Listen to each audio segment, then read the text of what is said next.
Project Design, Connecting Building Switches. By the time we're done here, you will be able to design switch connections for your environment. Now, I've got to say, I get really excited when I think about that "you will" statement because it's going to become your design. And we'll talk more about that when we get to the end of this nugget.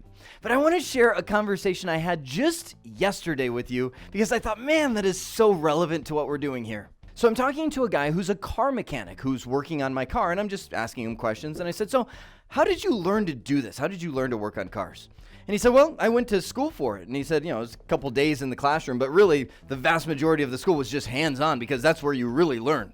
And I just kind of went, of course, yeah. And we went on with the conversation. But walking away from that, I thought to myself, who do we think we are? Let me explain. Do you know the most common question I get at CBT Nuggets? It's this.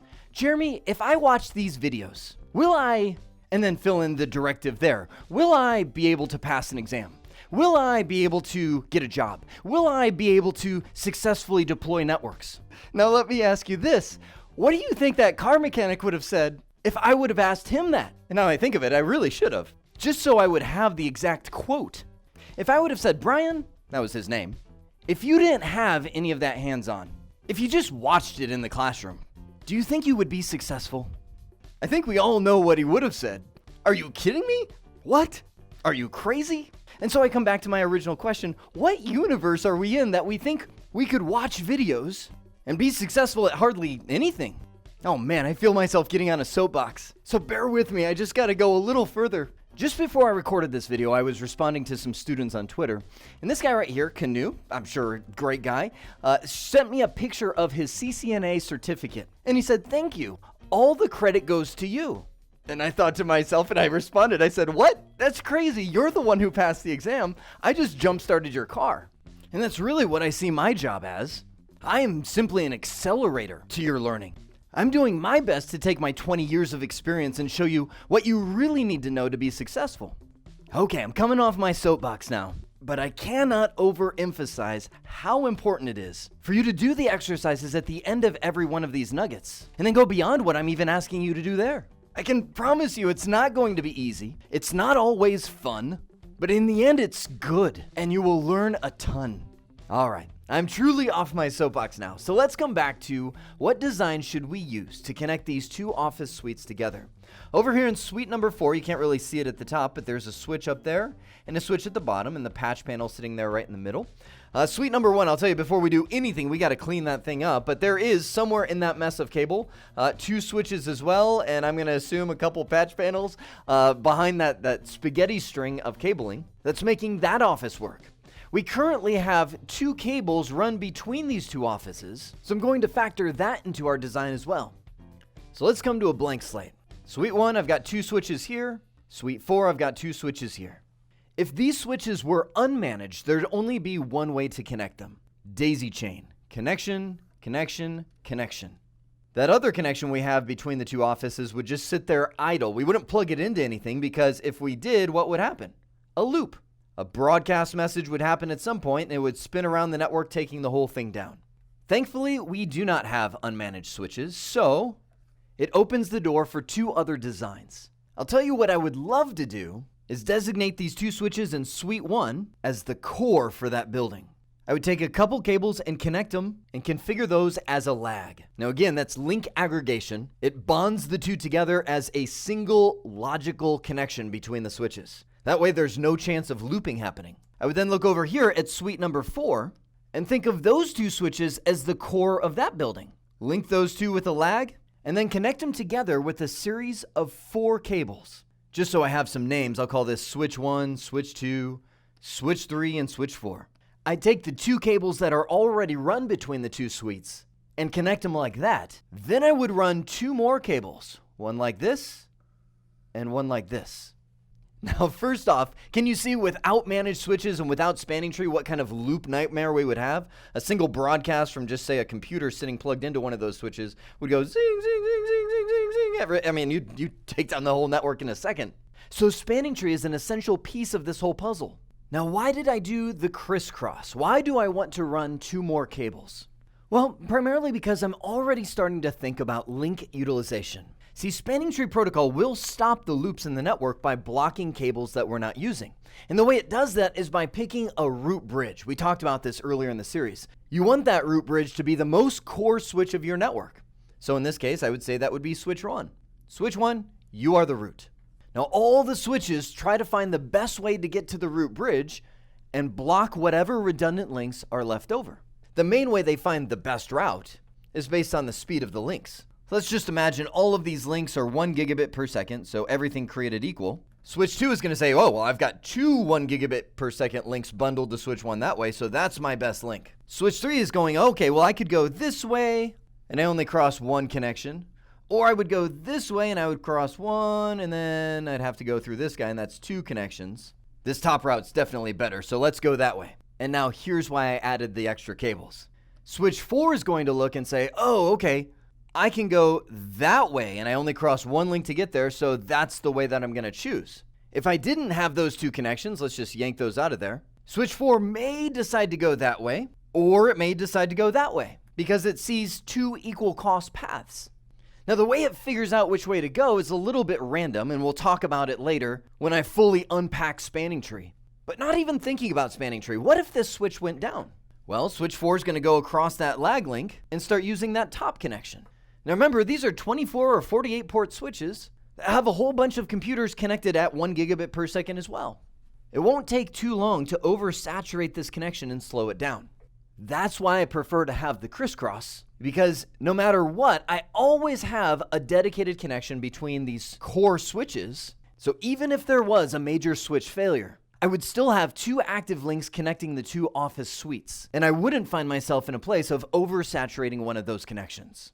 Now, all that being said, I know this company well, and I know that they don't have enough traffic going between these 2 office suites to really saturate it. So, doing a design with 2 connections between the offices should be good enough. Now, if the story here ever changes, and I find a huge amount of traffic happening between these 2 office suites, I would probably pay the extra expense and take the extra time to run the cables. But instead, this design should work just fine. Let's get everything connected. Come on in. Here's our rack with our switches, and I am going to need a ladder. That server will do. Old servers are good for something.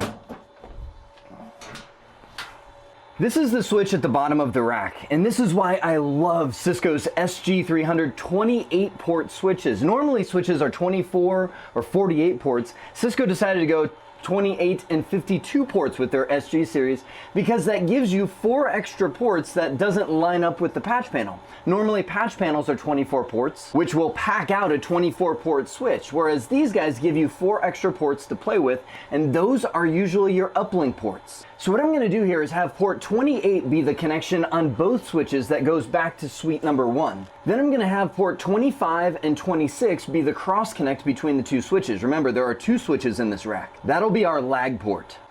Now if I look up a little higher at the patch panel, I can see 2 ports right here, RT1 and RT0. These are the 2 cables that cross connect over to suite number 1. I'm going to bust out some Ethernet cables and get them plugged in. So RT0 will come up to the top switch. Let's see if we can fish that through. And connect to port 28. Ooh, and I have lights showing up. And RT1 will connect down here to the bottom switch.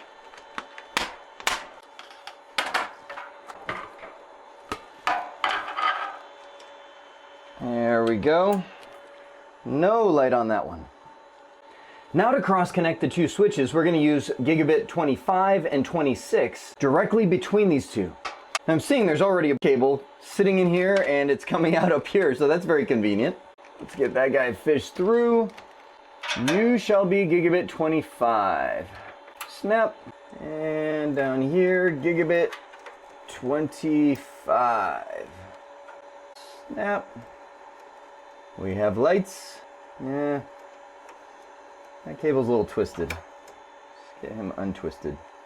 There we go. That's better. And it just so happens that I had another blue cable in my pocket. Push that guy back through there.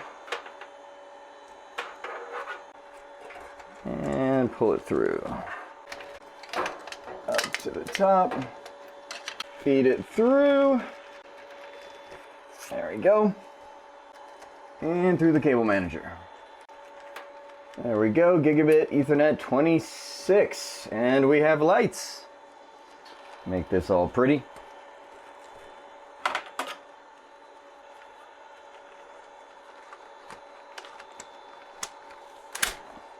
There we go.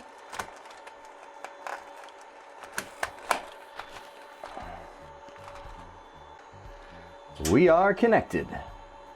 Now before we go over and get Suite 1 connected, I want to do what I call paper napkin network diagramming. We've got to take some notes to make sure when we do our documentation, we have all the information we need. The switches in Suite 4 are now connected. Those incoming cables from Suite 1 are plugging into port 28 on each one of them. The switches are wired directly connected on port 25 and 26. And when we get into the lag configuration, those will be the ones that we bundle. And do you know what I love? Let me tell you what I love. We have port 27 available. So if down the road, we do decide to run the cables and implement ideal redundancy, which is having that crisscross between them, we've got the extra port to do it. The reason I'm noting that is because when we get to the switch configuration, I'm going to mirror the configuration of port 28 onto port 27. Now there won't be anything plugged in, but as I mentioned, if down the road we do decide to run those cables, it'll be as simple as connecting it and we're ready to rock. All right, let's head over to Suite number 1. Now before I head over to Suite number 1, there is one thing I wanted to do. You might remember when I plugged these things in, I noticed that up top I was getting a light on this guy, meaning this one was active, so RT0 is an active port if I'm looking at the labeling right there. And then coming down here, this one is not active. So my guess is this is plugged into something in Suite 1, whereas this one is dangling there inside of the rack. So I'm going to connect a toner to this guy. I'm grabbing my Ethernet tone generator and toner. Let's just make sure I've got tone coming out of this. Yep. And let's jack it right into that port so that we're shooting tone over to the other office. We are good. Let's head on over there. All right, here we go. It appears there's a body bag on the floor. It's a Christmas tree. The MDF makes great Christmas tree storage. All right, let's take a look at this rack. All right, first thing I see here is an APC battery backup. That's good. At least we've got some power redundancy. We've got a server, looks like a little DSL modem shoved up there. And then I've got an Edge Router Pro. So this is the router, it looks like, bringing in the internet connection. Above that is a Ubiquiti Edge Switch 24. Looks like it's about, I'd say 80% full. Above that, a little cable management. I love that the cable management brackets are all sitting right there. It's like, we had a good intention, but we just never used it. And then above that, I've got, looks like a Cisco SG300 52 port switch. That's also fairly full. Cable manager above that looks like a 48 port patch panel sitting above that, and then another cable manager. So the most disorganized rack that we have here actually has 3 cable managers. It's just they're not being used at all. Coming around the side here, if I were to guess, I bet you it'd be those two. They're a different color. It's just 2 random cables, and you know what? I forgot my toner. I went and got it. So let's do some testing. Buzz, buzz, buzz. Oh, see that? Hear that? That's the sound of tone. So trace that cable around, and look at that. It's wrapped in a coil. That's our missing link between the 2 offices. The other one, just put this right there. The other one runs up, droops through a loop, and through. There it is. Okay, so that's what's looks like currently connecting the offices and giving us some light between the 2 suites. Let's head back to the whiteboard and create ourselves a plan here. All right, now that we've seen what we've got in Suite number 1, let's create our game plan. I would love that switch number 1 to be the Cisco SG300. That'll be the root of our spanning tree once we get to that configuration. Switch number 2 can be that 24-port Ubiquiti switch. Honestly, I really don't like that switch being there. And it's not because it's a Ubiquiti switch. I think Ubiquiti is an awesome brand. It's just, first off, we have Cisco switches all over the place. If this one was a Ubiquiti switch, I think I'd be okay with it, because then I can just say the MDF is Ubiquiti and the IDF is Cisco, and it just makes sense in my mind. But when we start mixing things up even in the same server room. It's just like, I have different styles of configuration now that I have to apply for both of those. The second reason is because of how many ports that we have in that rack. So here's what I'm going to do. I'm going to create two plans. Plan 1 is my ideal, and it'll consist of getting rid of that ubiquity switch, or at least using it somewhere else that's not in that rack. Obviously, to execute plan 1, it's going to take a little budget. Plan 2 will be if we have to work with what we have. We can totally make this work, but here would be my ideal. You saw in that rack there was a 48 port patch panel, and it was right up here near the top of the rack. What I'd like to do is move that down a little bit. I'll just write in there 48 port patch. Slide some cable management right above it, and then put my Cisco SG300 up top. The top 24 ports of that 48 port patch panel will run up here to the switch. So if it's the 52P, I've used half of that switch for the top 24 ports of the patch panel. I'd then slide another cable manager right here, and then put a second Cisco 52 port switch below it. Let me write 52P up here too. The bottom 24 ports of that patch panel would then run down here to this guy. So again, I've used up half of the ports on there. From there, I have enough ports for the cross connect between the office.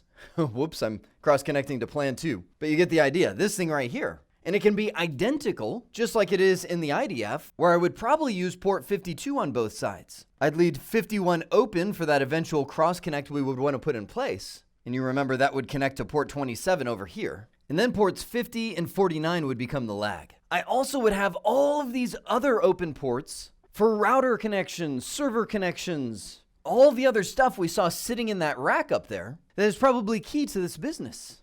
Come on, plan number 1's gotta be it. After even drawing that, I'm like, oh, plan number 2 is gonna be so lame. It's like talking about how awesome a Ferrari will be, and then being like, yeah, but we're gonna drive a Ford Focus. So here's my Ford Focus plan. If I have to keep that Ubiquiti 24 port switch, I'd still do the same thing. As in, I'd put the Cisco switch up top, throw in a 2U cable manager, then the 48 port patch panel, then a cable manager, and then our Ubiquiti 24 ports. From there, I would run 32 of these cables. Oh, I already don't like that. Now, why only 32?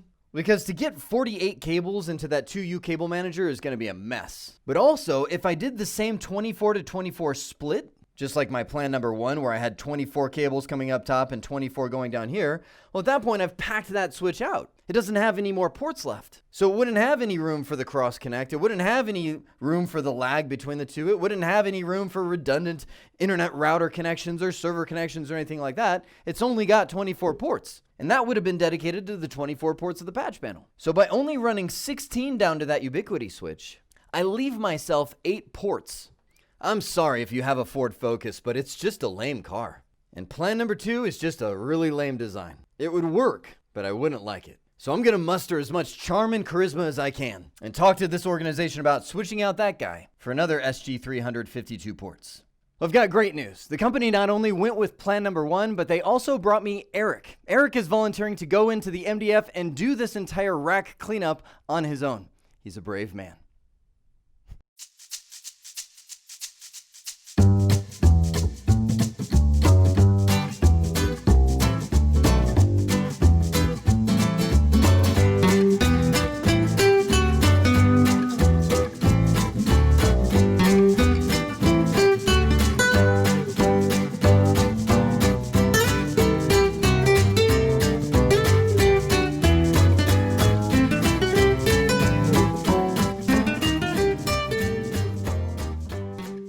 Isn't that awesome? Now, of course, through the beauty of time-lapse, the entire project sifted down to about 40 seconds. But I want to make sure that you understand Eric was here for 6 hours on Saturday, and then he came back for 2 more hours on Sunday.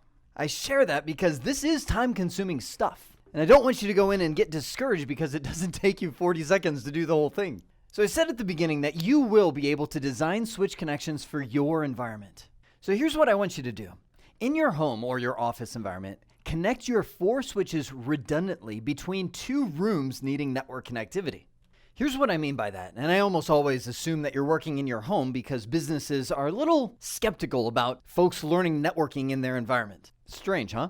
So let's just say this is your house, and over here is your office. I'd like you to put 2 switches in there and connect them together redundantly. I'm assuming this is also where your internet connection comes in, so this is where your router will be, and you'll be able to connect that up to one of those switches. and that'll supply internet access to the different devices that are in your office. Then pick some other room.